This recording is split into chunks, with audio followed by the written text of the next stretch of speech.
On va partir pour la page culture avec un gros plan dans la chronique sur un grand musicien qui a d'ailleurs vécu en Syrie.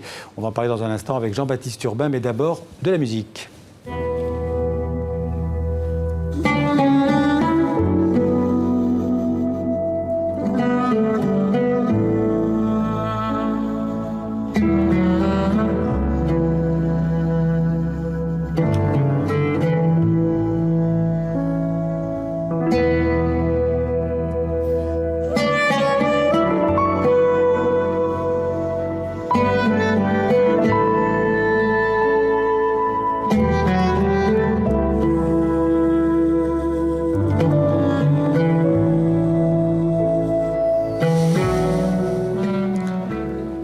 Bonsoir Jean-Baptiste. Bonsoir Xavier. Alors on a entendu sa musique, mais on n'a pas encore vu ce musicien. C'est le Tunisien, le Tunisien Dafer Youssef.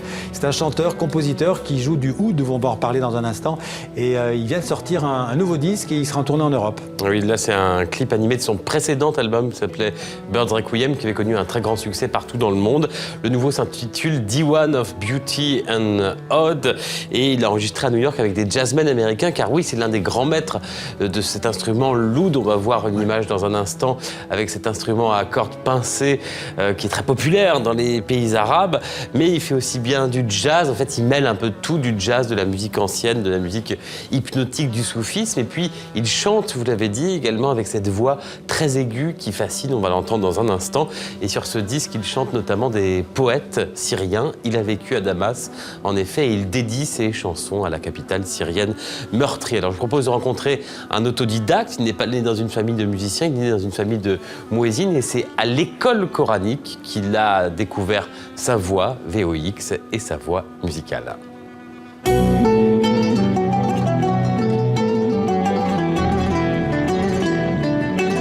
Je commençais bien sûr avec des choses que je construis moi-même, avec une planche de bois, avec le fil de frein de bicyclette, avec une canette de Nestlé ou bien de tomates.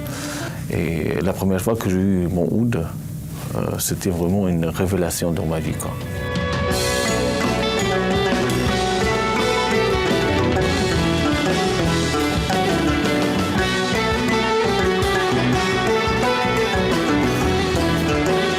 Lorsque je joue le oud, je ne sens pas que je suis en Orient. Je ne présente pas mon passeport, je présente mon âme. Et c'est ça qui est important. Ça veut dire que je suis avec les musiciens jusqu'à aujourd'hui. Je suis avec eux ouvert, vraiment ouvert. Et c'est un rêve que les musiciens ne me voient pas comme un Tunisien qui vient de l'Afrique du Nord, arabe, mais qu'ils sentent qu'il y a un partage d'âme.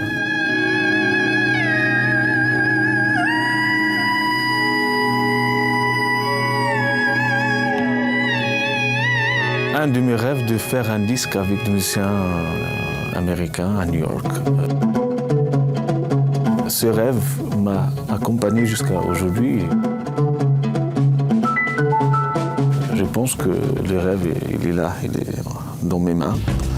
Ce disque-là qui est avec vraiment de la crème de jeunes musiciens du jazz à New York, quoi.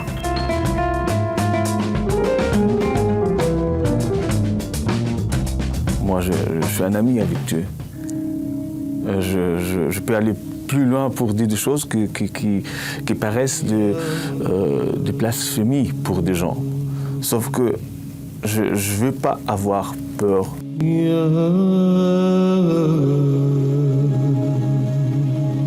Aujourd'hui, je m'attends à tout et je fais et je vis ce que j'ai vraiment envie de vivre et penser.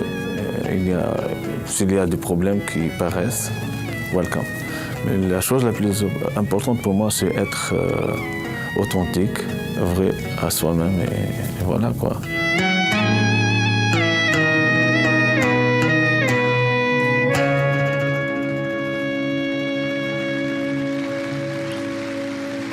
Alors un autre grand chanteur, un autre grand musicien, c'est Bob Dylan qui sort de son silence à propos du prix Nobel. Oui, ça y est, c'était le 13 octobre qu'il a reçu le prix Nobel de littérature. Et là, on est le quoi, le 29 Et ben voilà, une interview dans le Daily Telegraph où il dit qu'il est stupéfait, qu'il trouve cette récompense incroyable. Il ira bien à Stockholm recevoir son prix et l'Académie Nobel aimerait bien qu'il écrive pour l'occasion une chanson.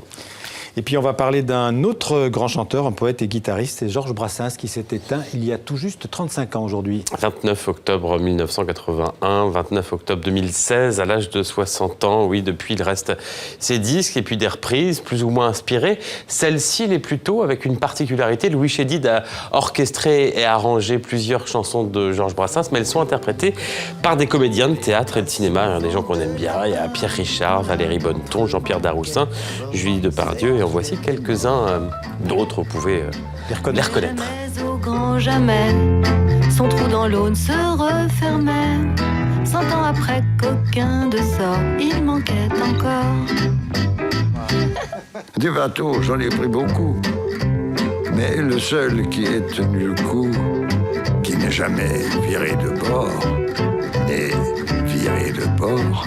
Naviguait en père peinard sur la grand-mare des canards et s'appelait les copains d'abord, les copains d'abord. Voilà, André Dussolier, Guillaume Gallienne ou encore Karine Viard et Michel Bouquet aussi, qui ne chante pas lui. Merci Jean-Baptiste, à demain. À demain.